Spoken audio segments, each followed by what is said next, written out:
আসসালামু আলাইকুম সবাইকে। আজ আমরা বাইনারি ট্রেডিং এর ভিতর লুকিয়ে থাকা এমন কিছু দিক নিয়ে আলোচনা করব যা এখন পর্যন্ত কেউ আলোচনা করেনি। এই গোপন তথ্যগুলি আপনার মার্কেটকে জানতে আরো অনেক বেশি সাহায্য করবে। বাইনারি ট্রেডিং নিয়ে মানুষের অনেক ভুল ধারণা আছে।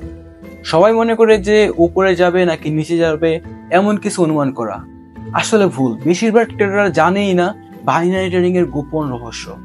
আজ আমরা ভিডিওতে তাই আলোচনা করব। চলুন শুরু করা যাক। এখানে একটা বিষয় বেশিরভাগ ট্রেডাররাই উপেক্ষা করে, সেটা হচ্ছে টাইম ডিকে। আই থিঙ্ক আপনি এখন পর্যন্ত কারো থেকে শোনেন নাই। টাইম ডিকে হতে পারে আপনার সবচেয়ে বড় শত্রু অথবা আপনার সবচেয়ে সেরা বন্ধু। একটি ক্যান্ডেলের এক্সপায়ারেশন টাইম যত কাছে আসবে সম্ভাবনা তত বেশি পরিবর্তন হবে। তাই আপনি সঠিক অনুমান করার পরেও লস করার সম্ভাবনা আপনার বেশি থাকবে। এটার কি কোনো সমাধান আছে? হ্যাঁ, অবশ্যই। আপনি সবসময় ট্রেন্ড ফলো করুন এবং সেই ট্রেন্ডে আত্মবিশ্বাসী হন এবং সংক্ষিপ্ত টাইম ফ্রেমে ট্রেড করুন। তাহলে আপনি প্রফিটেবল হতে পারবেন। চলুন আমি আপনাকে আরো একটি টিপস দিই, সেটা হচ্ছে ভলিউম অ্যানালাইসিস। বেশিরভাগ ট্রেডাররা শুধুমাত্র প্রাইজের দিকে তাকায়, প্রাইস অ্যাকশন, সাপোর্ট, রেসিস্টেন্স এগুলোর দিকে তাকায়, বাট স্মার্ট ট্রেডাররা অলওয়েজ ভলিউমের দিকে ফোকাস করে। আপনি যখন দেখবেন ভলিউম কখনো স্পাইক করছে, তার মানে বড় বড় ট্রেডাররা সেখানে এন্ট্রি করে। তাই আপনি যদি তাদের সাথে আগান তাহলে কিন্তু আপনি প্রফিট করতে পারবেন। So be careful. আরো একটি গোপন বিষয় আছে, সেটা হচ্ছে কোরিলেশন ট্রেডিং।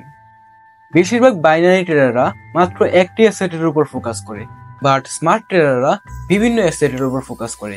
উদাহরণস্বরূপ, যদি তেলের দাম বাড়ে তাহলে কানাডিয়ান ডলার অনেক বেশি শক্তিশালী হয়। এই সম্পর্কগুলি যদি আপনি বুঝে উঠতে পারেন তাহলে আপনার স্কিল দিন দিন আরো ডেভেলপ হবে এবং আপনি এখান থেকে আরো ভালো প্রফিট জেনারেট করতে পারবেন। এখন আসুন রিস্ক ম্যানেজমেন্ট নিয়ে কথা বলি। বেশিরভাগ ট্রেডাররা টাকা হারায় কারণ তাদের কোনো প্ল্যানই থাকে না। আমি এখানে যা করি, আমি আমার অ্যাকাউন্টের 2%-এর বেশি ট্রেড করি না এবং আমার একটা স্টপ লস এবং টেক প্রফিট থাকে রেগুলার। যদি আমার টেক প্রফিট হিট হয়ে যায়, লাইক আমার টার্গেট আছে আজকে 10% গ্রো করার, এবং যদি আমি 10% গ্রো করতে পারি আমার অ্যাকাউন্টের, তাহলে আমি সেদিন আর কোনো প্রকার ট্রেড করি না। আমি আপনাদেরকে একটি গল্প শেয়ার করি। আমি যখন নতুন নতুন ট্রেডিং শুরু করেছিলাম, আমি কিন্তু অনেক বেশি লস করে ফেলেছিলাম, কারণ আমি তখন আমার মাইন্ডে এটাই রাখতাম যে আমার লসগুলো কিভাবে রিকভারি করব। আসলে ট্রেডিং এর মধ্যে আবেগের কোনো ঠাঁই নেই। তাই আমি আমার স্ট্র্যাটেজির উপর সবসময় অটল থাকি, যাই হোক না কেন। আমি আপনাদেরকে আমার গোপন তথ্যগুলো শেয়ার করছি কারণ যেন আপনি আমার মতো ভুল না করেন। ঠিক আছে, আজকের জন্য এতটুকুই। আপনার যদি এই ভিডিওটি ভালো লাগে তাহলে অবশ্যই লাইক, সাবস্ক্রাইব করবেন।